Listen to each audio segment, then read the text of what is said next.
Hey everyone, welcome to your own channel Anita Shiksha. बच्चों, सभी बच्चों का स्वागत है आपके अपने चैनल अनीता शिक्षा पे। तो अभी आज मैं आप लोगों के साथ में बीए पार्ट फर्स्ट का जो अभी पेपर आया था एग्ज़ाम का, वो शेयर कर रही हूँ और उसको पूरे को सॉल्व किया है मैंने। आप लोग उसमें से अपने आंसर्स मिलान कर सकते हैं कि आप कितने क्वेश्चन सही करके आए हैं। तो BA part first regular students का जो भी पेपर हुआ है वो ये पेपर है जनरल इंग्लिश का। और देखिए, इसमें स्टार्ट करते हैं हम पहले क्वेश्चन से। अब बच्चों ये देखिए, ये आपका फर्स्ट क्वेश्चन है। Give the phonetic transcription of the following words any 5। तो किस तरह से इन वर्ड्स को लिखा जाता है फोनेटिकली, वो यहाँ पे लिखा हुआ है। बाकी अगर आप चाहें तो मैं समझा सकती हूँ इसमें आपको कि जैसे ऑयल है फर्स्ट वर्ड, तो ये यहाँ पे ओ जो है वो इस तरह का सिंबल होता है। हम ओ में ओ, आई छोटा वाला और ल, ऑयल, इस तरह से लिखते हैं। उसके बाद में नेक्स्ट वर्ड देखिए आउट। तो आउट के लिए आउट के लिए ये सिंबल होता है, इस तरह से लिखा जाता है ए और यू की तरह, आउ और फिर ट। तो ये हो गया आउट। नेक्स्ट देखिए बट। तो ये जो बट का जो सिंबल है, ये बी के लिए, थर्ड वाले में बी के लिए ब जो है उसके लिए हम लिखेंगे ब। अ के लिए हम इस तरह से लिखते हैं और ट के लिए हम टी लिखेंगे। और हमेशा आपको जब भी कभी आप फोनेटिक्स करते हैं तो ये ध्यान रखिएगा, फोनेटिक सिंबल्स को हमेशा इस तरह की दो लाइनों के बीच में लिखा जाता है। उसके बाद में देखिए सर्कल।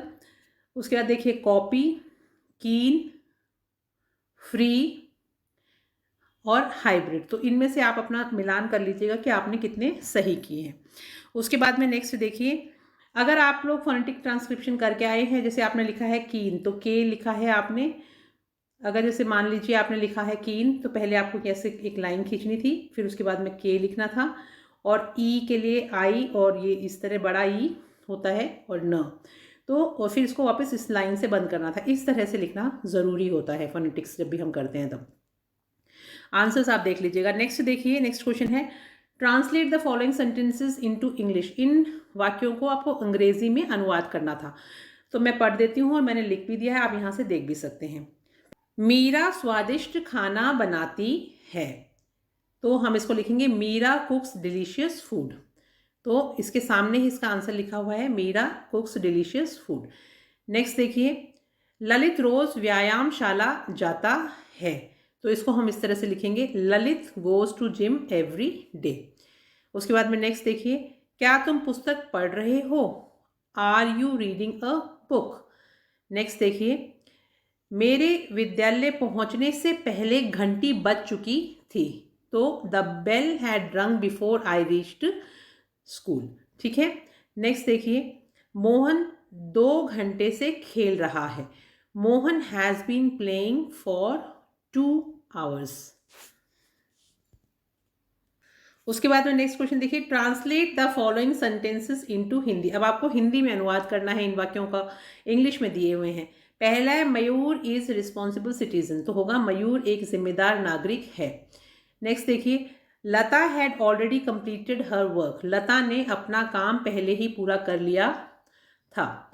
नेक्स्ट देखिए, Diya likes to sing a song. Diya को गाना पसंद है।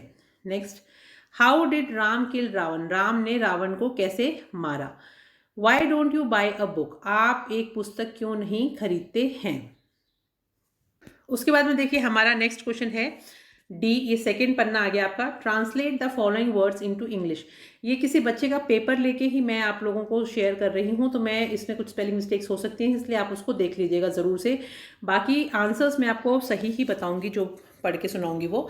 Translate the following words into English. तो इनको हमें अंग्रेजी में ट्रांसलेट करना है। तो भ्रष्ट का मतलब होता है करप्ट, आकर्षक का मतलब होता है अट्रैक्टिव, निराश का मतलब होता है डिसअपॉइंटेड, महल का मतलब होता है कैसल, और अगर आपने महल की जगह पैलेस लिखा है तो वो भी ठीक है, और रॉयल का मतलब होता है, शाही का मतलब होता है रॉयल। उसके बाद में देखिए, नेक्स्ट क्वेश्चन है आपका, translate the following words into Hindi. अब ये शब्द जो दिए हुए इनको हिंदी में ट्रांसलेट करना है। तो चैलेंज का मतलब होता है चुनौती, पीसफुल यानी शांतिमय, विक्टिम यानी पीड़ित, डिग्री यानी मात्रा या परिमाण भी होता है, 2 है इसके मतलब। हिप्नोटाइज का मतलब होता है वश में करना या फिर सम्मोहित करना। नेक्स्ट क्वेश्चन देखिए, ये डायरेक्ट इनडायरेक्ट और एक्टिव पैसिव में से है। Do as directed. Ayush gave me a banana, इसको पैसिव वॉइस में बदलना है तो हो जाएगा a banana was given by Ayush to me. Next देखिए, Jatin was reading a book, इसको पैसिव वॉइस में चेंज करना है तो a book was being read by Jatin. Next देखिए, I will buy a car, इसको भी पैसिव वॉइस में चेंज करना है, a car will be bought by me. तो ये जो शुरू के 3 प्रश्न थे ये तो थे आपके पैसिव वॉइस के, ये वाले तीनों, और उसके बाद में नीचे के जो 2 हैं वो हैं आपके डायरेक्ट इनडायरेक्ट में से दिए हुए हैं। तो ये 4th और 5th जो है ये डायरेक्ट इनडायरेक्ट है। अब इसका देख लेते हैं हम आंसर्स। पहला देखते हैं, call the witness said the magistrate. तो यहाँ पर मजिस्ट्रेट ने कहा कि विटनेस को बुलाओ, तो ये ऐसे हो जाएगा, the magistrate order to call the witness. कई लोगों ने requested to call the witness लिखा है तो वो भी ठीक है। नेक्स्ट देखिए, Ram said to Sita will you marry me, तो Ram asked Sita would she marry him, तो इस तरह से इसको लिखना होगा। नेक्स्ट देखिए, D mark the elements of a sentence, इसमें सब्जेक्ट, वर्ब, ऑब्जेक्ट, कॉम्प्लीमेंट और एडवर्ब जो है उनको हमें लिखना था। तो मैंने इसके नीचे लिखा हुआ है, इसको आप ध्यान से समझिए। पहला है, they kept the child indoors. They subject हो गया, केप्ट वर्ब हो गया, द चाइल्ड ऑब्जेक्ट हो गया और इंडोर्स उसका कॉम्प्लीमेंट हो गया। Does she seem happy, does verb हो गया, शी सब्जेक्ट हो गया, सीम वर्ब हो गया और हैप्पी कॉम्प्लीमेंट हो गया।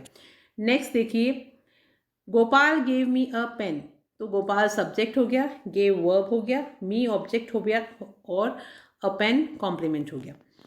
नेक्स्ट देखिए, Govind arrived fresh, Govind arrived fresh, subject verb object. Mayank teachers him English, subject verb object complement. तो इस तरह से इसको करना था आपको।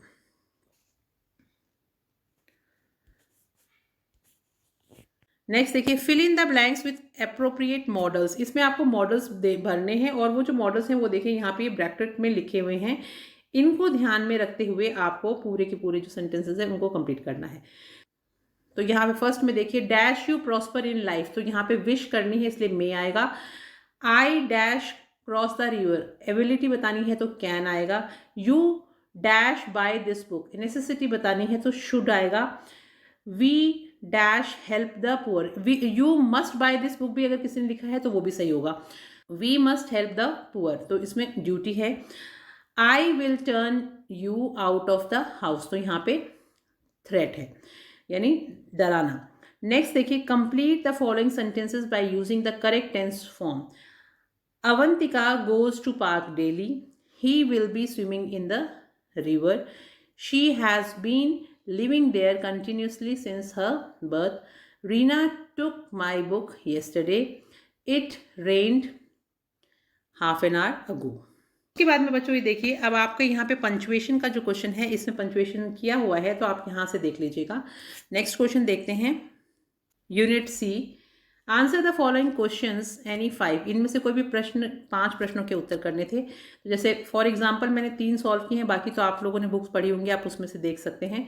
Why was the girl child killed, तो आंसर हो जाएगा the girl child was killed because she was a girl and also a second girl, पहली बात तो वो लड़की थी और फिर वो दूसरी लड़की थी इसलिए उसको मारा गया। Who is the author of the story the night train at Deoli, तो इसके राइटर हैं रस्किन बॉन्ड, इसके सामने इसका आंसर लिखा हुआ है। Does the infanticide take place, the infanticide takes place in the Mumbai. तो इस तरह से आपको कोई भी 5 क्वेश्चन करने थे, आपने जो भी किए हैं उनको आप एक बार मिलान कर लीजिएगा। आपका पैसेज है, read the following passage and answer the questions given below. पूरे पैसेज को पढ़ के जो प्रश्नों के उत्तर लिखने हैं वो मैं आपको इस पैसेज में ही उनके आंसर्स पर टिक करवाऊंगी, तो आप नोट कर लीजिएगा। How did the parlour appear to writer, यानी राइटर को पार्लर जो है वो कैसा लगा, यानी कैसा उसको दिखाई दिया।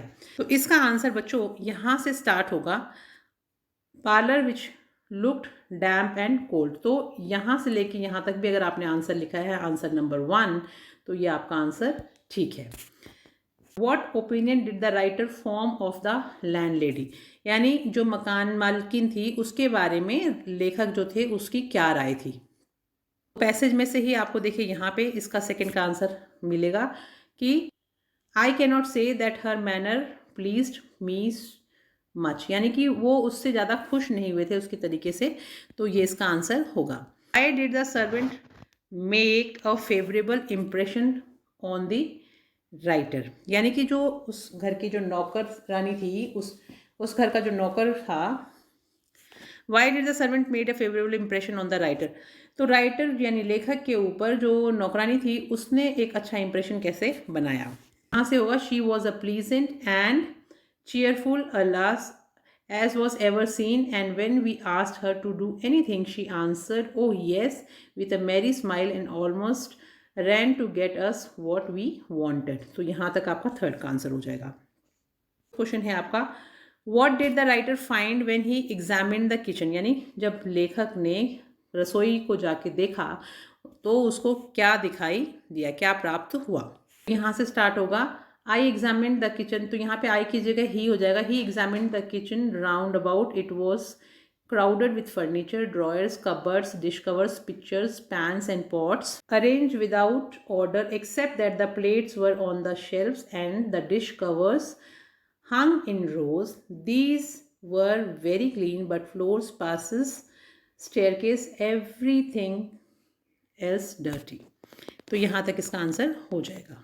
Describe the appearance of the servant, servant जो थी वो दिखने में कैसी दिखाई देती थी। यहाँ से हो जाएगा इसका answer she was about 16 years old, wore shoes and stockings and had her hair tucked up with a comb. तो ये आप इसका आंसर लिखेंगे। Find out the synonyms of the given words from the passage, यहाँ पे आपको 5 शब्द दिए हुए हैं, इनके आपको सिनोनिम्स ढूंढ के उनके आंसर्स लिखने हैं। तो पहला है मॉइस्ट, उसको डम्प बोलते हैं, कन्विंस्ड को एश्योर्ड बोलते हैं, लिसन्ड को हर्ड, केयरफुल का अवेयर, इंस्पेक्टेड का एग्जामिन्ड। ये इस पैसेज में से ढूंढ के सारे आंसर्स हमने लिखे हैं। फिर नेक्स्ट क्वेश्चन देखिए, फाइंड आउट द ऑपोजिट्स यानी विलोम। अब आपको विलोम शब्द ढूंढने हैं जो नीचे शब्द दिए हुए हैं इनके। तो बच्चों जो छठा प्रश्न था उसमें पर्यायवाची ढूंढे थे शब्दों के, मॉइस्ट, कन्विंस्ड, लिसन, केयरफुल और इंस्पेक्टेड के। अब हम नीचे दिए हुए जो शब्द हैं कंसील्ड, विलिंग, सैड, अनटाइडी और डिप्लीटेड, इनके हमें विलोम शब्द यानी इनके उल्टे ढूंढने हैं। तो कंसील्ड का हो जाएगा रिवील या फिर एक्सपोज, विलिंग का हो जाएगा अनविलिंग, सैड का हो जाएगा चीयरफुल, अनटाइडी का हो जाएगा ऑर्डरली या फिर नीट, और डिप्लीटेड का हो जाएगा इंक्रीज्ड। यहाँ पे हमारा सेक्शन सी कंप्लीट हो गया। अब हम देख लेते हैं सेक्शन डी में क्या क्वेश्चन आया है। आपको यहाँ पे एक 10 नंबर का लेटर आया है। Write a letter to the incharge of your police station complaining about chain snatching in your locality. आपके इलाके में चेन जो हैं उनको छीनने की, जो झपटने की जो वारदातें हैं वो ज़्यादा हो रही हैं। तो आपको पुलिस स्टेशन का जो इंचार्ज है उसको आपको एप्लीकेशन लिखनी है, यानी लेटर लिखना है। तो एप्लीकेशन के रूप में लिखा जाएगा। और अगर आपको ये नहीं करना तो आप दूसरा प्रश्न कर सकते हैं, उसमें दिया है write a letter to your parents telling them the importance of yoga in life. अपने पेरेंट्स को, माँ बाप को पत्र लिखना है कि जीवन में योगा की क्या अहमियत है उसके बारे में। तो 10 नंबर का क्वेश्चन हो गया। अगर आपने ये क्वेश्चन अटेम्प्ट किया है तो कोई सा भी एक किया होगा 10 नंबर का। नेक्स्ट देखिए, राजस्थान समाचार has placed N advertisement for the post of an editor, यानी राजस्थान समाचार जो पत्र है उसमें एक विज्ञापन, एडवर्टीजमेंट मतलब होता है विज्ञापन, निकला है एडिटर की पोस्ट के लिए। Write a letter including a CV applying for the advertised post. तो आपको राजस्थान समाचार के माध्यम से पता चला कि एडिटर की पोस्ट निकली है, विज्ञापन दिया है उन्होंने, हमारे यहाँ पे एक एडिटर की पोस्ट खाली है। तो आप अपने CV के साथ, अपने रेज्यूमे के साथ उसमें एक एप्लीकेशन लिखेंगे, लेटर लिखेंगे कि आप उस पोस्ट के लिए अप्लाई कर रहे हैं। तो ये भी आपने कर लिया होगा, क्योंकि मैंने इस वीडियो से पहले आपको पहले वाले वीडियो में पुराना जो पेपर था जो इस साल का BSc और BCom का वो शेयर किया था। तो मैंने आपको लिखना सिखाया था कि CV के साथ कैसे आप अप्लाई करेंगे जॉब के लिए। Write a paragraph in about 150 words on any one of the following. किसी पे भी एक पे आपको एक पैराग्राफ लिखना था कि इंटरनेट जो है वो वरदान है या अभिशाप है। वुमेन इन पॉलिटिक्स, यानी कि महिलाओं की क्या भूमिका है राजनीति में। Impact of covid pandemic on education, कि कोविड-19 का क्या असर पड़ा शिक्षा के ऊपर। तो कोविड महामारी जो फैली उससे शिक्षा कितनी ज़्यादा प्रभावित हुई उसके बारे में आपको लिखना था। तो आई होप आपने करा होगा। तो इस तरह से ये आपका पूरा जो पेपर है वो कंप्लीट हो जाता है। तो आई होप बच्चों अब आप देख लेंगे कि आपने कितने क्वेश्चन सही किए हैं और आपको सिर्फ पासिंग मार्क्स लेके आने हैं। 50 मार्क्स का पेपर अटेम्प्ट करना था और अगर आपके 18 नंबर बनते हैं तो आप पास हो जाएंगे आराम से। तो बिल्कुल चिंता ना करें, इसमें आपको ज़्यादा नंबर स्कोर नहीं करने थे पेपर में, सिर्फ एक पास करना ज़रूरी है। बाकी परसेंटेज के समय ये नंबर नहीं जुड़ेंगे। तो चलती हूँ, नेक्स्ट वीडियो में हम फिर मिलेंगे। All the best. और अगर अभी तक आप लोगों ने मेरे चैनल को नहीं सब्सक्राइब किया है तो तुरंत कर लीजिएगा, लाइक कर दीजिएगा और कमेंट भी करिएगा कि आपको हेल्प मिली या नहीं मिली बाकी के पहले वाले वीडियोस से। और आने वाले वीडियोस में पर्यावरण शिक्षा और कंप्यूटर के वीडियोस भी आप ज़रूर देख लीजिएगा। पूरी 1000 के लगभग मैंने उसमें क्वेश्चन शेयर कर रखे हैं। Thank you and have a nice day.